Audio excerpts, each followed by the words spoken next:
বন্ধুরা, আজকে আমরা পদার্থবিজ্ঞানের একদম প্রথম অধ্যায় ভৌত জগৎ ও পরিমাপ নিয়ে আলোচনা করব।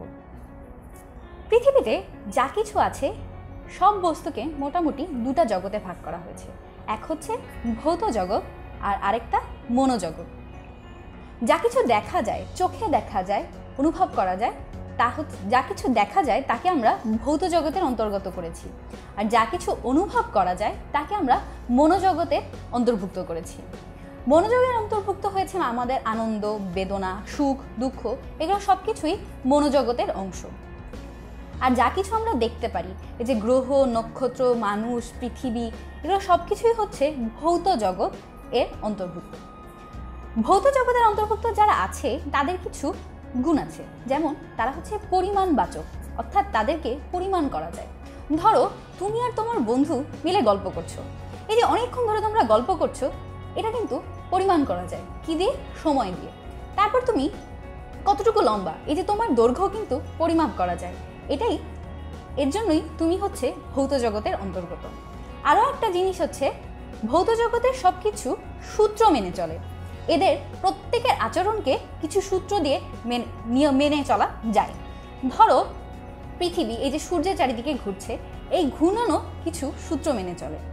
তাহলে আমরা দেখলাম যে যাদেরকে পরিমাণবাচক, অর্থাৎ যাদেরকে পরিমাণ করা যায় এবং যারা সূত্র মেনে চলে, তারাই হচ্ছে এই ভৌত জগতের অন্তর্গত। ভৌত জগৎ নিয়ে বিজ্ঞানের যে শাখায় আলোচনা করা হয় তাকে পদার্থবিজ্ঞান বলা হয়ে থাকে। অর্থাৎ পদার্থবিজ্ঞান হচ্ছে সেই আলোচনা যেখানে ভৌত জগৎ নিয়ে আলোচনা বা চিন্তা ভাবনা করা হয়ে থাকে। পদার্থবিজ্ঞান শব্দটি এসেছে হচ্ছে একটা গ্রিক শব্দ থেকে। এই শব্দটা হচ্ছে ফুসিস। গ্রিক শব্দ ফুসিস থেকে পদার্থবিজ্ঞান শব্দটা এসেছে। ফুসিস শব্দের অর্থ হচ্ছে প্রকৃতি। এখন বলতে পারো যে ভৌত জগৎ নিয়ে আলোচনা করা হচ্ছে সেই বিজ্ঞান, সেটা কেন প্রকৃতি থেকে আসছে? আসলে ভৌত জগৎই কিন্তু প্রকৃতি, তাই না? পদার্থবিজ্ঞানে আলোচনা করা হয় মূলত পদার্থ আর শক্তিকে নিয়ে। প্রকৃতি প্রাকৃতিক ঘটনা এবং সেই প্রাকৃতিক ঘটনাকে কতগুলো সূত্র দিয়ে আলোচনা করা হয়, তাই হচ্ছে পদার্থবিজ্ঞানের আলোচ্য বিষয়। এখন জেনে নিই পদার্থবিজ্ঞানে আমরা কি কি নিয়ে আলোচনা করি।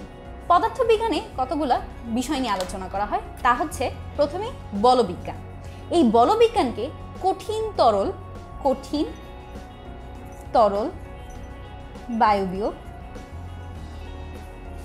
এই সবগুলো পদার্থের উপর বল কেমন হবে তা নিয়ে আলোচনা করা হয়ে থাকে। তাপ ও তাপবিজ্ঞান। তাপবিজ্ঞান নিয়ে মূলত তাপবিজ্ঞানে আলোচনা করা হয়ে থাকে। তাপ কিভাবে সঞ্চালিত হবে, তাপ কিভাবে প্রভাবিত হবে, এগুলো সব কিছুই তাপবিজ্ঞান বা থার্মোডাইনামিক্স নিয়ে আলোচনা করা হয়ে থাকে।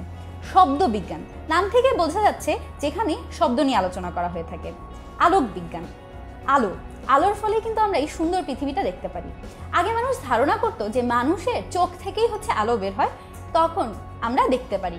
কিন্তু পরবর্তীতে জানা গেল চোখ থেকে আলো বের হয় না। যদি চোখ থেকে আলো বেরই হতো, আমরা কিন্তু অন্ধকারেও দেখতে পারতাম।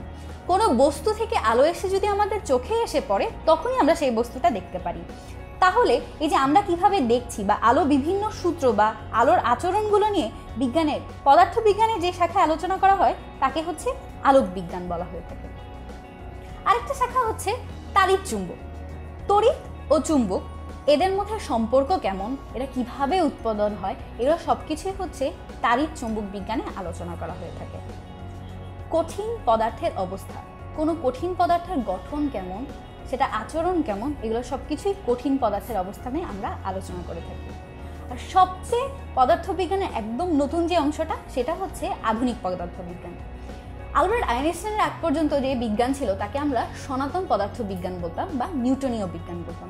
তিনি আসার পরে এই সনাতন পদার্থবিজ্ঞানে আমরা যে সকল জিনিস নিয়ে আলোচনা করেছি তাই একটু ভিন্নভাবে তিনি উপস্থাপন করেন।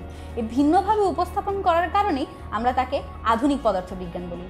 আধুনিক পদার্থবিজ্ঞানে কোয়ান্টাম তত্ত্ব বা বিভিন্ন নতুন আইনস্টাইনের থিওরি অফ রিলেটিভিটি, এগুলো নিয়ে আলোচনা করা হয়ে থাকে। এবং সর্বশেষ হচ্ছে ইলেকট্রনিক্স।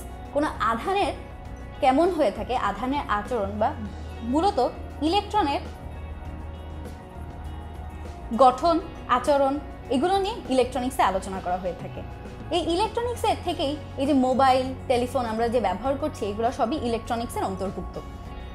তো পদার্থবিজ্ঞান কি? পদার্থবিজ্ঞান হচ্ছে গ্রিক শব্দ থেকে এসেছে, যার অর্থ হচ্ছে প্রকৃতি। প্রকৃতির প্রত্যেকটা ঘটনা বিভিন্ন পর্যালোচনা বা তত্ত্ব দিয়ে আলোচনা করা হয় বিজ্ঞানের যে শাখায়, তাকে আমরা পদার্থবিজ্ঞান বলছি। পদার্থবিজ্ঞান অনেকগুলো বিষয় নিয়ে আলোচনা করে, তা হচ্ছে বলবিজ্ঞান, তাপ ও তাপগতি বিজ্ঞান, শব্দ বিজ্ঞান, আলোক বিজ্ঞান, তাড়িৎচুম্বক বিজ্ঞান, কঠিন পদার্থ, আধুনিক পদার্থবিজ্ঞান আর ইলেকট্রনিক্স। এসব কিছু নিয়েই বর্তমানে পদার্থবিজ্ঞান গঠিত। তাহলে ভৌত জগৎ কি আর পদার্থবিজ্ঞান সম্পর্কে নিশ্চয়ই তোমাদের একটা খুব ভালো ধারণা হয়ে গেছে। আজকে এখানেই শেষ করছি।